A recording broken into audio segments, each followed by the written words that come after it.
বাঁধ বলতে এমন একটি প্রতিবন্ধক দেয়ালকে বোঝানো হয় যেটি পানির প্রবাহকে বাধা দান করে।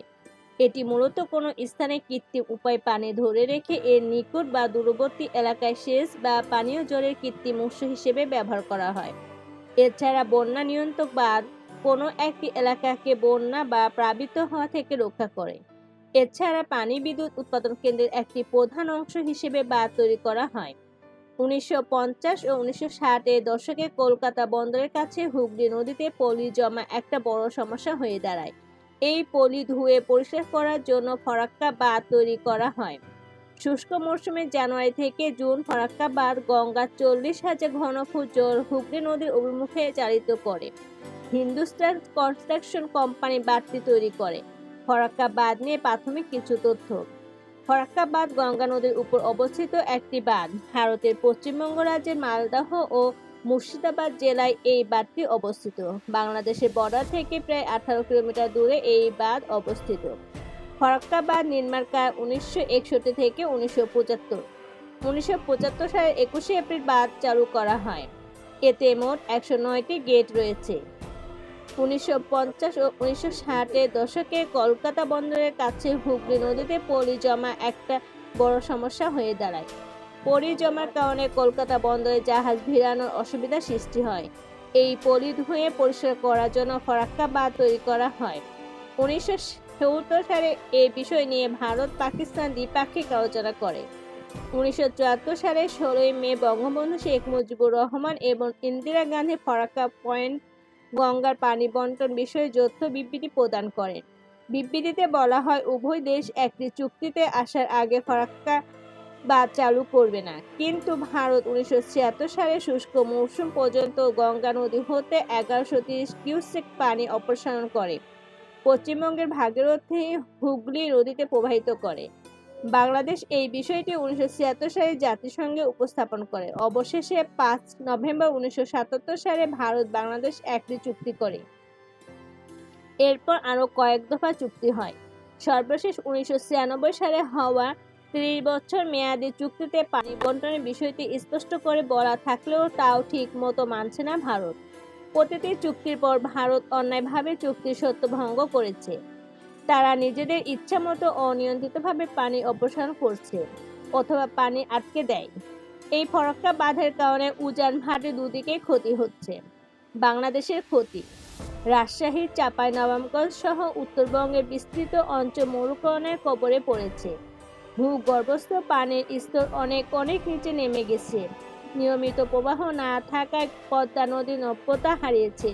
ফলে বর্ষা মৌসুমে ফরাক্কার গেট খুলে দিলে বাংলাদেশ ভয়াবহ বন্যার কবলে পড়ে প্রতি বছর। খুলনা অঞ্চলের লবণাক্ততা বৃদ্ধি পেয়েছে। ফলে বিশুদ্ধ পানির অভাবসহ জীব বৈচিত্র্য মারাত্মক হুমকিতে পড়েছে। সবচেয়ে বেশি ক্ষতিগ্রস্ত কৃষিখাত। মাটির আর্দ্রতা, লবণাক্ততা, মিঠা পানির অপ্রাপ্ততা কৃষির মারাত্মক ক্ষতি করছে। অনাবাদি হয়ে পড়েছে লাখ লাখ কৃষিক্ষেত্র। ফরাক্কা বাঁধের জন্য মাছের সরবরাহ কম এবং কয়েক হাজার জেলে বেকার হয়ে পড়েছে। শুষ্ক মৌসুমে বাংলাদেশে ৩৩০ কিলোমিটারের বেশি নৌ চলাচলের অযোগ্য হয়ে পড়ে। ফলে পণ্য পরিবহন খরচ বেড়ে যায়। এই বাঁধের প্রভাবে দেশে প্রায় ২০টি নদী হারিয়ে গেছে এবং ১০০টি নদী মৃতপ্রায়। সুন্দরবনের জীব বৈচিত্র্য মিঠা পানির অভাবে উজাড় হচ্ছে। লক্ষ লক্ষ মানুষের কর্মসংস্থান হারাচ্ছে। হঠাৎ বন্যা ও নদী ভাঙ্গনের কবলে পড়ে মানুষ গৃহহারা হচ্ছে। জেআরসি জয়েন্ট রিভার কমিশন এর মতে ১৯৭৬ থেকে ১৯৯৩ সাল পর্যন্ত এই বাঁধের দিক দিয়ে পানি আটকে রাখায় বাংলাদেশের প্রায় ১১,৩২,০৪০ ট্রিলিয়ন টাকার ক্ষতি হয়। বন্যা ও নদী ভাঙ্গনের ফলে যা ক্ষতি তা বাদ দিয়ে এই হিসাব করা হয়। ফলে পরোক্ষভাবে হিসেব করলে এই ক্ষতির পরিমাণ অনেক বেশি হবে। ফরাক্কা বীজ শুধু বাংলাদেশের জন্য ক্ষতিকর নয়, এটা ভারতের জন্য ক্ষতিকর বটে। এক রিপোর্টে বলা হয়, পশ্চিমবঙ্গের মুর্শিদাবাদ এবং মালদহ জেলায় ৩,০০০ হেক্টরের বেশি ভূমি নদী ভাঙ্গার কবলে হারিয়ে গেছে। বিহারেও প্রবল নদী ভাঙ্গন হয় এই বাঁধের কারণে। এছাড়াও এইসব এলাকা ভয়াবহ বন্যার কবলে পড়ে। বিহারের মুখ্যমন্ত্রী নীতিশ কুমার ফারাক্কা বীজ ধ্বংস করে দেওয়ার দাবি জানিয়ে আসছেন অনেক আগে থেকে।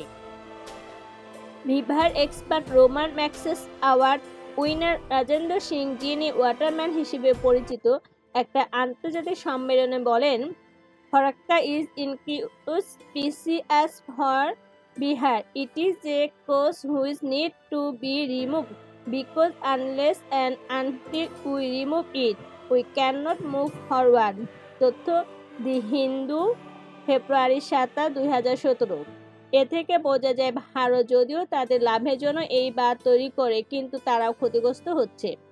ভারতের লাভ যেটুকু হয়েছে তার মধ্যে এক, কলকাতা বন্দরের কার্যকারিতা। ফারাক্কা বাঁধের কারণে হুগলি নদীর পানির স্তর বৃদ্ধি পেয়েছে, যা কলকাতা বন্দরের কার্যক্ষমতা বৃদ্ধি করেছে এবং ভারতের বাণিজ্যিক যোগাযোগ বজায় রাখতে সহায়তা হয়েছে। 2, নদীর প্রবাহ নিয়ন্ত্রণ। বাঁধের মাধ্যমে গঙ্গা নদীর প্রবাহ নিয়ন্ত্রণ করা সম্ভব হয়েছে, যা কৃষি ও পরিবহনের সুবিধা দিয়েছে। ফারাক্কা বাঁধের কারণে বাংলাদেশের কোনো লাভ আপাতত আমি দেখছি না, বরং বাংলাদেশে অনেক বড় ক্ষতির সম্মুখীন হচ্ছে প্রতি বছর। বাংলাদেশের যেসব ক্ষতি হচ্ছে তার মধ্যে অন্যতম হচ্ছে 1, পানি সংকট। ফরাক্কা বাঁধের কারণে গঙ্গা নদীর পানির প্রবাহ উল্লেখযোগ্যভাবে কমে গেছে, যা বাংলাদেশের উত্তর পশ্চিমাঞ্চলের জন্য এক বড় সংকট তৈরি করেছে। পানির অভাবে এই অঞ্চলে কৃষি উৎপাদন ব্যাপকভাবে কমে গেছে। 2, নদীর শুষ্কতা। গঙ্গা নদীর প্রধান শাখাগুলোতে পানি প্রবাহ কমে যাওয়ায় অনেক নদী শুষ্ক হয়ে গেছে। এর ফলে পানীয় জল, সেচ এবং মৎস্য চাষে বড় সমস্যা দেখা দিয়েছে। 3, বন্যা। বর্ষাকালে যখন বাঁধ থেকে অতিরিক্ত পানি ছাড়া হয় তখন বাংলাদেশের নিচু এলাকায় বন্যা দেখা দেয়।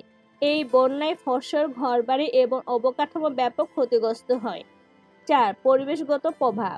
পানি প্রবাহ কমে যাওয়ার কারণে বাংলাদেশের হাওর-বাওর অঞ্চলে পরিবেশের নেতিবাচক প্রভাব পড়েছে, যা স্থানীয় জীব বৈচিত্র্যের হুমকির মুখে ফেলেছে।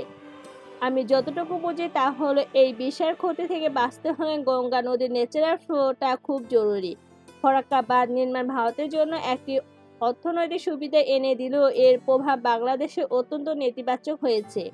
এই বাঁধের কারণে দুই দেশের মধ্যে পানি বণ্টন নিয়ে দীর্ঘস্থায়ী বিরোধ সৃষ্টি হয়েছে, যা আন্তর্জাতিক সম্পর্কের ক্ষেত্রেও এক জটিল সমস্যা হয়ে দাঁড়িয়েছে।